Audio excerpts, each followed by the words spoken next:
বাংলাদেশে অন্তর্বর্তীকালীন সরকারের অধীনে গঠিত ঐকমত্য কমিশন সংবিধান, নির্বাচন ব্যবস্থা ও রাষ্ট্রের কাঠামোগত সংস্কার নিয়ে প্রথম দফার আলোচনা সম্পন্ন করেছে। বেশ কিছু বিষয়ে রাজনৈতিক দলগুলোর মধ্যে সমঝোতা তৈরি হলেও গুরুত্বপূর্ণ ও মৌলিক কিছু প্রস্তাবে এখনও স্পষ্ট মতবিরোধ রয়ে গেছে।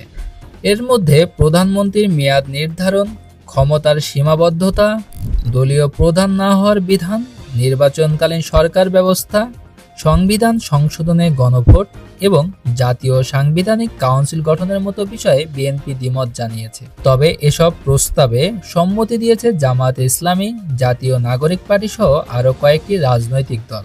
বিএনপির অভিযোগ, এসব সংস্কার বাস্তবতা বিবর্জিত এবং একমুখী চিন্তার প্রতিফলন। দলটির স্থায়ী কমিটির সদস্য আমির খসরু মাহমুদ চৌধুরী বলেন, সব দলের চিন্তা আলাদা, আমাদের একমত হতে বাধ্য করার প্রশ্নই আসে না।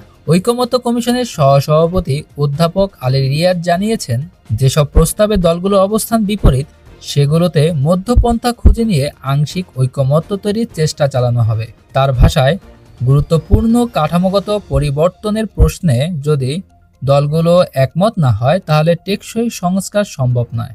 সংস্কার প্রস্তাবগুলোর মধ্যে রয়েছে স্বাধীন ও কার্যকর নির্বাচন কমিশন গঠন, বিচার বিভাগের পূর্ণ স্বাধীনতা, রাষ্ট্রীয় গুরুত্বপূর্ণ পদে নিরপেক্ষ নিয়োগ, দুর্নীতি দমন কমিশন, স্থানীয় সরকার ও প্রশাসন সংস্কার এবং ভবিষ্যতে কর্তৃত্ববাদী শাসনের ঝুঁকি হ্রাসে প্রয়োজনীয় সাংবিধানিক পরিবর্তন। ঐকমত্য কমিশনে ইতিমধ্যে বিএনপি, জামায়াত, এনসিপি ও অন্যান্য দলের সঙ্গে একাধিক বৈঠক হয়েছে। আগামী মাসে দ্বিতীয় দফার আলোচনা শুরুর পর জুলাইয়ের মধ্যে চূড়ান্ত সংস্কার প্রস্তাব প্রকাশ করা হবে, যা জুলাই সনদ নামে পরিচিত হবে। তবে এসব সংস্কার কিভাবে বাস্তবায়ন হবে তা নিয়েও রয়েছে ভিন্ন মত।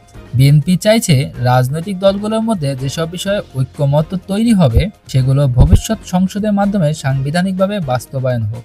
অপরদিকে জামাত ও এনসিপির মতো দলগুলো সংস্কারের ক্ষেত্রে গণভোট বা গণপরিষদ নির্বাচন আয়োজনের পক্ষে মত দিয়েছে। এনসিপির সিনিয়র যুগ্ম আহ্বায়ক আরিফুল ইসলাম আদিব বলেন, রাষ্ট্রের কাঠামোগত সংস্কারে জনগণের প্রত্যক্ষ মতামতের বিকল্প নেই। বিএনপি ব্যতীত প্রায় সব দলের পক্ষ থেকেই গণভোট বা গণপরিষদের প্রস্তাব এসেছে। ঐকমত্য কমিশন জানিয়েছে, যেসব প্রস্তাবে অধিকাংশ দলের সমর্থন মিলবে সেগুলোর বাস্তবায়নে রাজনৈতিক দলগুলোর কাছ থেকে লিখিত প্রতিশ্রুতি নেওয়া হবে। ক্ষমতায় যারা আসবে তাদের বাধ্যবাধকতা থাকবে এসব সংস্কার কার্যকর করার। অধ্যাপক আলী রিয়াজ আরও বলেন, সাংবিধানিক সংস্কার শুধু আলোচনা নয়, কার্যকর বাস্তবায়নে প্রতিশ্রুতিও জরুরি। আর এ কারণেই দলগুলোর কাছ থেকে লিখিত অঙ্গীকার নেওয়া হবে। যদিও বিভিন্ন প্রস্তাবে মতবিরোধ রয়েছে, তবুও কমিশনের আশা দ্বিতীয় দফার বৈঠকে আরও গঠনমূলক আলোচনা হবে এবং জাতীয় স্বার্থে অন্তত কিছু গুরুত্বপূর্ণ সংস্কারে ঐকমত্য তৈরি সম্ভব হবে। মেহেদী হাসান, সময় বেলা, নিউজ ডেস্ক, ঢাকা।